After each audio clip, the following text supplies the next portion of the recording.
जल्दी जल्दी भागो, जल्दी जल्दी भागो, नहीं तो जो करना है सरकार करेगा। एग्जिस्टिंग फॉरेनर्स एक्ट है, कोई नया कानून नहीं है। और ये लोग चला जाना चाहिए।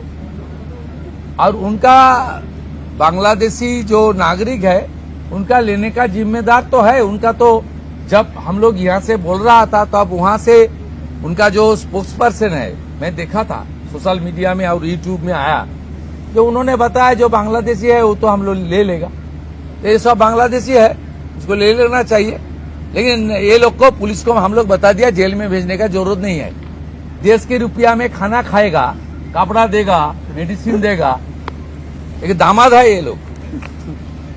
जल्दी जल्दी भागो, जल्दी जल्दी भागो, नहीं तो जो करना है सरकार करेगा।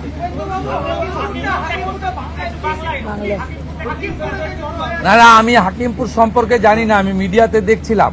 কিন্তু এটা নতুন কিছু নয়, প্রেজেন্ট অ্যাক্টই রয়েছে।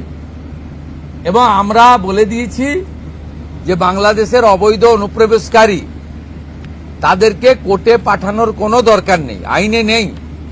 সরাসরি পুলিশ নেবে এবং বিএসএফ এর হাতে হ্যান্ডওভার করবে। বিএসএফ এর যা ভারত সরকার বাংলাদেশ সরকারের সঙ্গে আছে এগ্রিমেন্ট, তাতে বাংলাদেশি প্রুফ করে হ্যান্ডওভার করে দেবে। আমাদের জেলে 3 মাস 6 মাস 2 বছর রেখে আপনার চাল, আপনার ডাল, আপনার তেল, আপনার মাছ, আপনার ডিম, আপনার কাপড়, আপনার মেডিসিন ওদেরকে দেব কেন? এটা তো ভারতীয়দেরই ক্ষতি হচ্ছে, আমাদের রাজ্যেরই ক্ষতি হচ্ছে। সেই জন্য আইনটা এতদিন ছিল ভোট ব্যাংকের স্বার্থে কেউ বা কারা ব্যবহার করেনি।